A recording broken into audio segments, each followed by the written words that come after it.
오늘의 주요 뉴스입니다. 경기도 화성의 리튬 전지 제조 공장에서 불이 나 최소 1명이 숨지고 여러 명이 다쳤습니다. 공장 안에 20여 명이 고립된 상태로 추정되는데 소방서 여러 곳이 진화 작업을 벌이고 있지만 내부 진입에 어려움을 겪고 있습니다.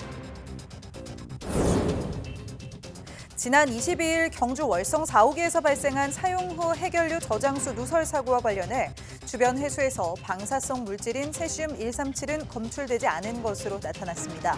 원안위는 현재 정밀 분석을 진행 중이라며 구체적인 환경 영향 평가 결과 등이 나오는 대로 공개할 예정이라고 밝혔습니다.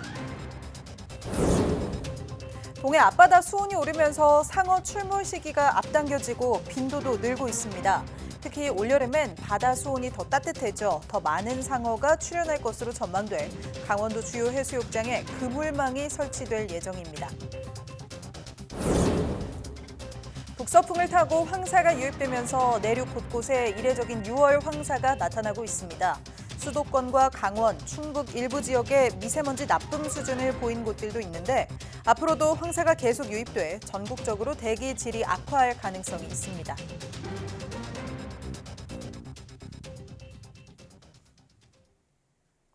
여러분 안녕하십니까? 사이언스 투데이 시작합니다. 오늘 오전 10시 반쯤 경기도 화성에 있는 리튬 전지 제조 공장에 불이 났습니다. 이 불로 현재까지 1명이 숨지고 4명이 다친 것으로 파악됐습니다.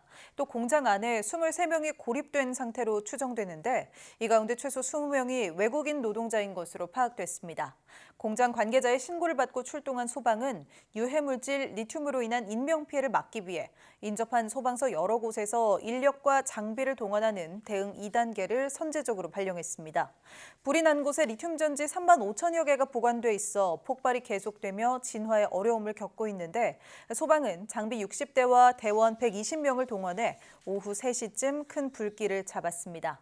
안전진단을 마친 소방은 건물 안으로 진입해 실종자들을 수색하고 있습니다. 경기도 화성의 리튬 전지 제조 공장 화재와 관련해 중앙재난안전대책본부가 가동됐습니다. 이상민 행정안전부 장관은 오늘 낮 중대본 회의를 열어 추가 인명피해를 막기 위해 관계기관과 지자체에 긴밀한 협조를 요청하고 가용 인력과 장비를 총동원해 진화와 구조에 총력을 다해달라고 당부했습니다. 행안부는 앞서 사고 수습을 위해 이한경 재난안전관리본부장을 현장으로 급파한 데 이어 이 장관도 현장에 도착해 상황을 살폈습니다. 기후변화가 몰고 온 폭염으로 전 세계가 몸살을 앓고 있습니다. 특히 폭염에서 스스로를 지킬 수 없는 가난한 나라와 빈곤층에 불평등한 피해가 가중되고 있습니다. 권영희 기자가 보도합니다. 방글라데시 인력거꾼들에게 요즘 상황은 최악입니다. 40도를 넘나드는 무더위와 싸워야 하고 손님까지 크게 줄었습니다. এরকম টানা গরম দেখিনি কিন্তু বৃষ্টি হয়েছিল বাও বাতাস হয়েছিল অনেক আরাম লাগছে এবার কাজে এক সপ্তাহ যে বৃষ্টিগুলো হইতেছে না বাও বাতাস কোনোদিন হয় না. 폭염에 따른 가뭄으로 물도 귀해졌습니다. 뉴델리 빈민가 주민들은 급수차를 둘러싸고 물 구하기 전쟁을 벌입니다. Perhaps that the impact on resources might be more driven by drought event. Obviously, water supply might be disrupted if we witness prolonged dry spells. 폭염과 가뭄으로 인한 재난 피해는 가난한 나라, 가난한 사람에게 더 가혹합니다. 에어컨 없이 살인적인 더위를 견뎌야 하고 최소한의 물로 살아가야 합니다. 이렇게 된 원인은 온난화에 따른 기후 변화입니다. 온난화를 가져온 탄소 배출은 선진국과 거대 기업이 사용한 화석 연료가 주 원인입니다. 그러나 가장 큰 피해는 기후 변화의 책임이 가장 적은 지역에서 입고 있습니다. Many locations in North Africa, the Middle East, India, Pakistan, and Mexico had temperatures of 45 to 50 degrees Celsius and even higher. And this is frankly too hot to handle. 지구 온난화를 산업화 이전보다 섭씨 2도 이하로 제한하자는 파리 협약은 이미 위협받고 있습니다. 그리고 여전히 상위 1%가 무려 전체의 13%에 해당하는 이산화탄소를 배출하고 있습니다. We cannot accept a future where the rich are protected in air-conditioned bubbles while the rest of humanity is lashed by lethal weather in unlivable lands. 인류와 지구의 안전한 미래를 위해 10년 전 파리에서 맺었던 약속을 지키는 것이 그 무엇보다 시급해졌습니다. 특히 기후변화에 훨씬 큰 책임이 있는 선진국들은 즉각적인 조치에 나설 때입니다. YTN 권영입니다. 최고 기온 50도가 넘는 폭염 속에서 치러진 이슬람 성지순례 하지 기간에 온열 질환으로 숨진 사람이 1,300명을 넘어섰다는 공식 집계가 나왔습니다. 파하드 알 잘라젤 사우디아라비아 보건부 장관은 국영TV에 출연해 올해 하지 기간에 1,301명이 숨진 것으로 집계됐다고 밝혔습니다. 이는 지난해 사망자 200여 명의 6배가 넘는 규모입니다. 알잘라젤 장관은 많은 사망자가 신분증을 소지하지 않아 신원 확인과 시신 처리에 시간이 걸렸다고 설명했습니다. 그러면서 사망자의 83%가 당국의 순례 허가를 받지 않았으며 땡볕 아래 제대로 된 휴식처나 회복 조치 없이 먼 거리를 걸어서 이동했다고 언급했습니다. 우리보다 먼저 장마에 들어간 중국 남부에서는 2주째 이어진 집중호우로 곳곳에서 침수와 산사태 피해가 속출하고 있습니다. 불도저와 보트를 타고 대피해야 할 정도로 도시와 마을이 물바다로 변하면서 적어도 50여 명의 인명피해가 났습니다. 보도에 정유신 기자입니다. 도심 대부분이 모두 황토색 물속에 잠겼습니다. 강물이 범람하면서 주택도 차량도 물에 잠겨 피해 지역이 항구처럼 보일 정도입니다. 후난성 창더시에선 주말 하루 동안 400mm에 육박하는 기록적인 강수가 쏟아졌습니다. 도로까지 불어난 거센 물살에 주차된 차들이 둥둥 떠내려갑니다.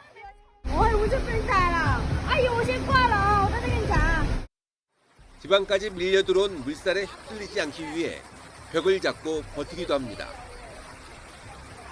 구조대원들도 안전을 위해 서로 줄을 연결해 조심스럽게 이동합니다. 지난해에 이어 집중호우가 쏟아진 안우이성 황산시에선 만여 명이 긴급 대피했습니다. 일부 고립된 주민들은 중장비인 불도저를 이용해 안전한 곳으로 옮겼습니다. 중국 남부에 2주 동안 퍼부은 집중호우로 광둥성에서만 50명 가까이 숨졌습니다. 또 푸젠성에선 사찰로 대피했던 일가족이 산사태로 숨지는 등 수십 명의 인명피해가 잇따랐습니다. 메이저우를 관통하는 숭유양강은 역대 최악의 홍수를 기록했다고 관영 CCTV는 전했습니다. 도로 수백 킬로미터가 파괴됐고 교량 100개 이상이 손상된 것으로 집계됐습니다. 안우이성 일부 지역은 2주 만에 비가 잦아들면서 겨우 복구 작업이 시작됐습니다. 早上我们就积极的展开生产自救，然后隔壁邻居包括村干部都来帮忙了。像我们家现在这样。 지난 4월 100년 만에 홍수에 이어 다시 집중호우가 강타한 중국 남부 누적 강수량은 이미 지난해 같은 기간 배를 넘어선 것으로 나타났습니다. YTN 정유신입니다.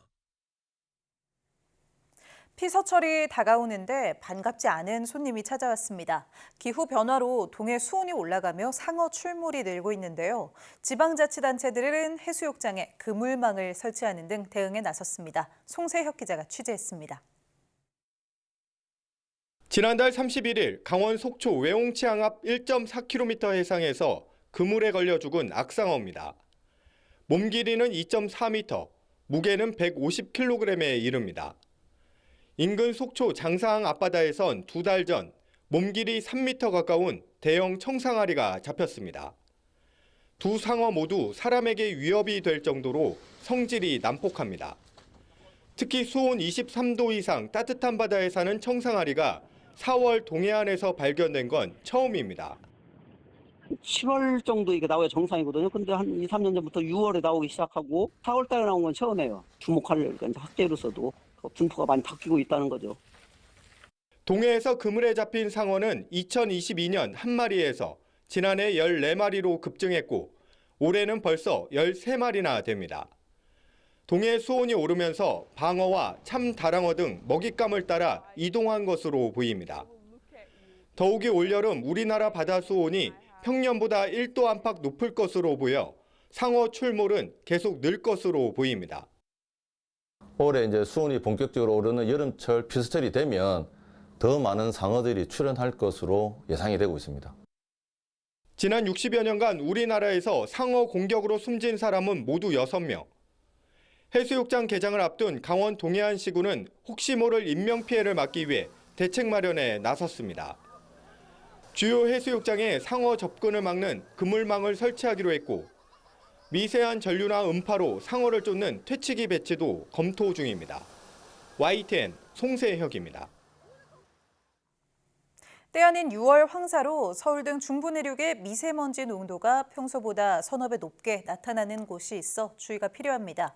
24일 오후 3시 기준 강원 화천군 화천읍의 미세먼지 농도가 세제곱미터당 199 마이크로그램, 충남 천안 신방동이 163 마이크로그램, 충북 단양 단성면은 150 마이크로그램까지 치솟았습니다.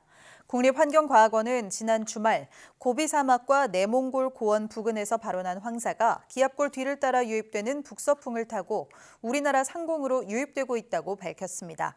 6월의 황사는 무척 이례적인데 최근 30년 사이에는 서울에서 6월 황사가 관측된 적이 단 한 번도 없었고 2020년에는 6월 4일 단 하루 충북 청주와 경북 안동에서만 관측됐습니다.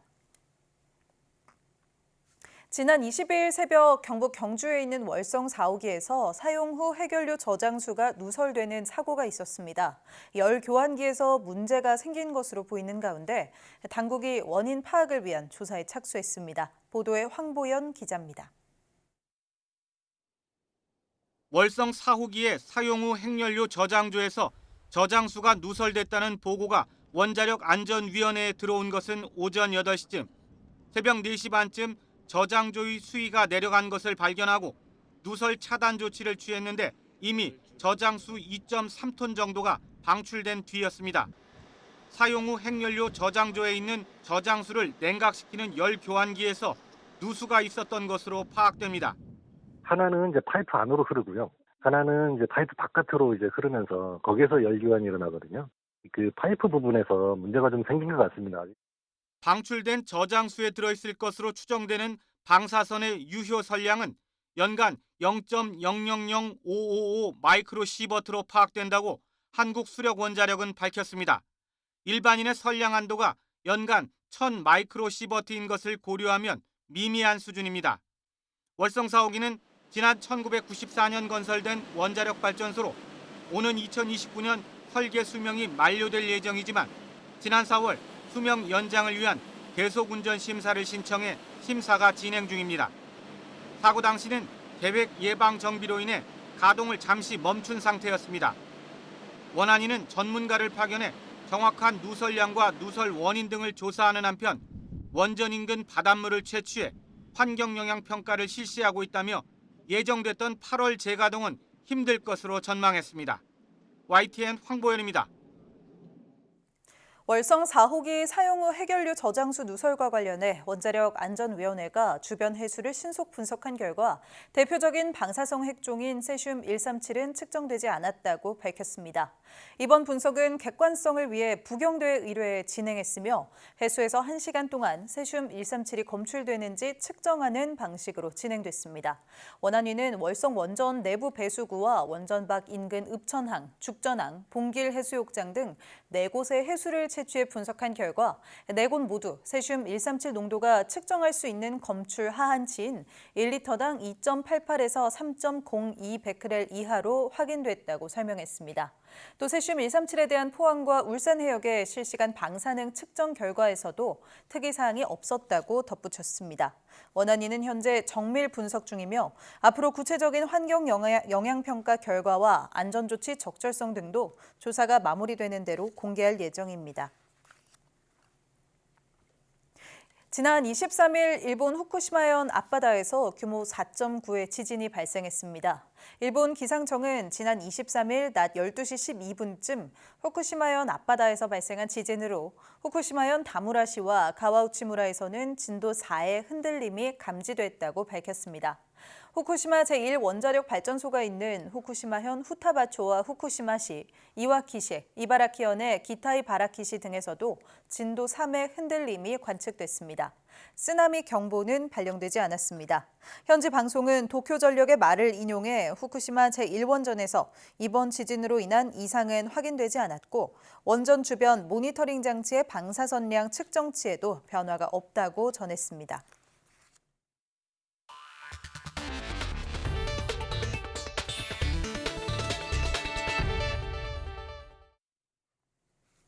우주 과학 분야의 세계 최대 규모 국제 학술 대회인 국제우주연구위원회 코스파 총회가 오는 7월 부산에서 열립니다. 이번 총회에는 약 60개국에서 총 3천여 명의 우주 과학자들이 부산에 모일 예정이며 우리나라 우주항공청을 비롯해 미국 항공우주청, 유럽우주청 등 각국의 우주개발기관이 참석합니다. 우주과학 분야 연구개발 현황과 계획, 다누리호 등 최신 우주탐사 임무 결과 발표와 리더급 우주과학 연구자들의 초청 강연 등 다양한 프로그램으로 구성됩니다. 2년에 한 번 열리는 코스파는 전 세계 우주과학자들이 한자리에 모이는 행사로 우리나라에서 개최되는 것은 이번이 처음입니다. 국내 연구진이 청바지의 염료로 잘 알려진 프러시안 블루를 활용해 저렴하면서도 효율적인 리튬 이온 전지를 개발했습니다. 유니스트 에너지 화학공학과 이현욱 교수팀은 프러시안 블루를 양극재로 활용해 기존 배터리에서의 장점을 결합하고 성능을 극대화시켜 저비용 고성능 리튬 2차 전지 시스템을 개발했다고 밝혔습니다. 개선된 전해질은 배터리 작동 중에 물 분자를 제거하고 프러시안 블루 표면에 안정적인 보호층을 형성하는데 이를 통해 500번 이상의 충전과 방전에서도 안정된 용량을 유지할 수 있습니다. 연구팀은 전해질 개선을 통해 성능을 최적화하고 프러시안 블루의 한계를 극복해 다양한 배터리 분야에 적용할 수 있다고 덧붙였습니다. 국내 연구진이 전량 수입에 의존하고 있는 혈액 투석용 중공사 분리막을 국산화하는 데 성공했습니다.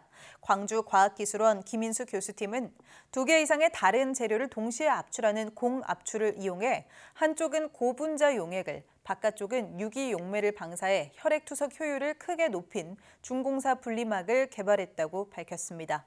혈액 투석은 여과기 속 중공사 분리막을 이용해 혈액 속 요독 물질을 제거하는데 중공사 분리막 성능은 투석 효율을 결정하는 중요한 요소입니다. 이번에 개발한 중공사 분리막은 기존보다 순수 수투가 도는 400%, 요독 물질 제거 효율은 150% 높아졌고 혈액 내 존재하는 단백질 손실량은 50% 이하로 줄였습니다. 우리나라의 인공태양 K스타의 핵심 부품인 초전도 자석의 우수성이 검증됐습니다. 한국핵융합에너지연구원은 K스타의 장기간 운전이 초전도 자석에 미치는 영향을 평가하기 위한 초전도 자석 성능 검증 시험을 수행한 결과 최대 성능이 유지되는 것을 확인했다고 밝혔습니다. K스타에 적용된 초전도 자석은 국제 핵융합 실험로 이터와 같은 나이오뷴 주석 소재인데 지난 16년 동안 약 3만 4천 회 이상의 반복적인 펄스 운전에도 안정적인 성능을 유지할 수 있음이 이번에 실험적으로 입증됐습니다. K스타 연구진은 이번 성과가 우리나라의 초전도 자석 제작 기술의 우수성, K스타 장치의 안정적인 운전 역량 덕분이라며 인공지능과 같은 첨단 기술을 도입해 초전도 자석의 성능 변화와 수명 진단 역량을 더욱 키워나갈 예정이라고 밝혔습니다. 코끼리는 사회성이 높고 영리한 동물인데요. 코끼리가 사람처럼 서로의 이름을 부르고 대상과 상황에 따라 다르게 인사를 한다는 연구 결과가 나왔습니다. 장하영 기자가 전합니다. 녹음된 그르릉 소리에 코끼리 도나텔라가 귀를 펄럭이며 응답합니다. 녹음 소리는 코끼리의 이름입니다. 과학자들은 케냐에 사는 아프리카 코끼리 100여 마리의 울음소리 36년치를 AI 머신러닝으로 분석해 17마리의 이름을 특정했습니다. Nobody will respond, nobody will react to the call except for a single elephant in the group. And that elephant will respond or come up to her or whatever. And so that sort of indicates that they have a means by which to communicate who they want to talk to. 기억력이 뛰어나고 무리끼리 강한 유대감을 보이는 코끼리. 인사법이 매우 발달했다는 연구 결과도 나왔습니다.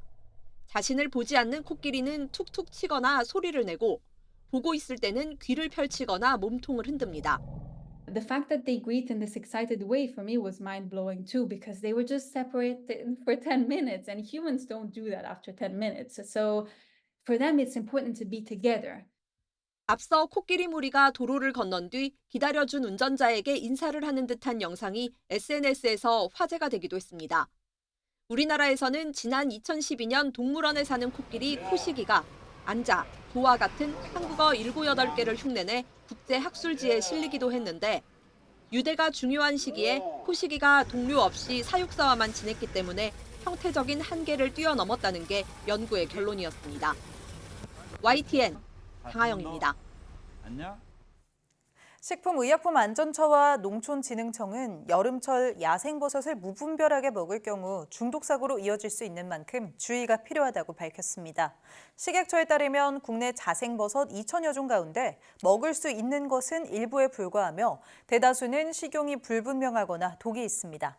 또 여름철에는 우산 광대버섯, 혹갈대기 버섯 등 독버섯이 많이 자라날 뿐 아니라 식용버섯과 비슷한 모습으로 동시에 자라는 경우도 많아 구별하기 어렵습니다. 특히 식약처는 색이 화려하지 않고 원색인 것은 먹을 수 있는 버섯이라거나 세로로 찢어지는 버섯은 먹을 수 있다, 은수저를 변색시키지 않으면 먹을 수 있다 등의 민간 속설은 근거가 없으므로 믿어서는 안 된다고 경고했습니다. 일도 구직 활동도 하지 않고 그냥 쉰다는 청년이 다시 증가세로 돌아서 40만 명에 육박하는 것으로 나타났습니다. 또 구직을 단념한 10명 가운데 3명도 청년이었습니다. 최하영 기자가 보도합니다. 일부 청년들의 경우 여전히 원하는 일자리를 찾는 데 어려움을 겪고 있거나 노동시장 밖에 머물고 있어 적극적인 대응이 필요한 상황입니다.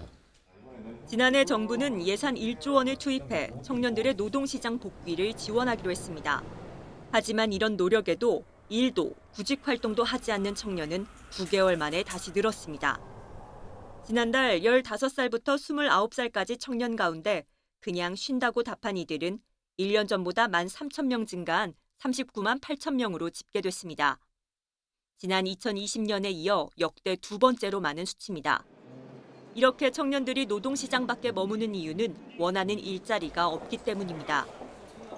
경기가 급격히 안 좋아지면 두 가지 현상이 나타납니다. 좋은 회사도 사람을 안 뽑고 그 좋은 회사를 못 가게 되면은 뭐 어느 정도 그래도 벌이를 위해서 일해야 되는 쪽에서도 지금 안 뽑고, 이게 작년 내내 경기가 안 좋다가 금년 이제 한 4월부터 이제 노동시장에 영향을 미치게 된 거죠. 이런 이유로 아예 구직 활동을 단념한 청년도 올해 들어 다시 늘었습니다. 취업을 원하지만 원하는 일자리를 못 찾을 것 같아 마음을 접은 청년들입니다. 올해 들어 지난달까지 청년층 구직 단념자는 월 평균 12만 명으로 1년 전보다 11,000명 더 늘었습니다. 전체 구직 단념자 10명 가운데 3명이 청년인 셈입니다. 고용시장의 활력이 떨어지면서 원하는 일자리를 찾지 못한 청년들의 일할 욕구도 점점 사라지고 있습니다. YTN 최하영입니다.